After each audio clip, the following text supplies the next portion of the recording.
Good morning. Today we will look at Cain's line and the growth of sin in society from Genesis chapter 4, 17 through 24. Let's begin reading from verse 17 of chapter 4 in Genesis. And Cain knew his wife, and she conceived and bare Enoch. And he builded a city, and called the name of the city after the name of his son Enoch. And unto Enoch was born Irad, and Irad begat Mehujael, and Mehujael begat Methuselah. And Methuselah begat Lamech. And Lamech took unto him two wives, and the name of the one was Adah, and the name of the other was Zillah. And Adah bare Jabal. And he was the father of such as dwell in tents, and of such as have cattle. And his brother name was Jubal, and he was the father of all such as handle the harp and organ. And Zillah, she also bare Tubal-Cain, an instructor of every artificer in brass and iron. And the sister of Tubal-Cain was Naamah. And Lamech said unto his wives, Adah and Zillah, hear my voice, ye wives of Lamech, hearken unto my speech, for I have slain a man to my wounding, and a young man to my hurt. If Cain shall be avenged sevenfold, truly Lamech 70 and sevenfold. In this passage, we see human society developing. Cities are built, families grow, and skills increase. We see progress in areas like livestock, music, craftsmanship, but alongside that progress, we also see something else. Sin is not shrinking, it's spreading and deepening. Cain builds a city.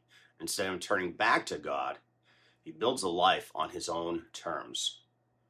Then we come to Lamech. The darkness becomes clearer. Lamech takes two wives, breaking God's original design for marriage from Genesis chapter 2. And then Lamech boasts in violence. Where Cain murdered and feared consequences, Lamech speaks as if violence is strength and revenge is something to celebrate. Sin is doing what it always does. It moves from the heart into the home, and from the home into society. It begins with disobedience, grows into bitterness, and eventually becomes something people defend and brag about. Sounds very much like our society today. But this also points us forward to Christ. Lamech boasts of vengeance, 70 and sevenfold. Yet Jesus later uses the same number to teach forgiveness. The world celebrates revenge, but Christ commands mercy.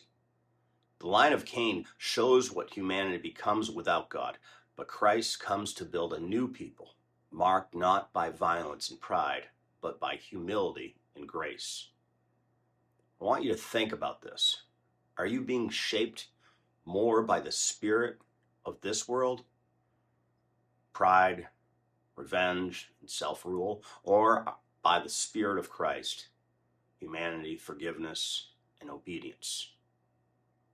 Choose to walk in the Spirit today and humbly walk in obedience to God's word. God bless.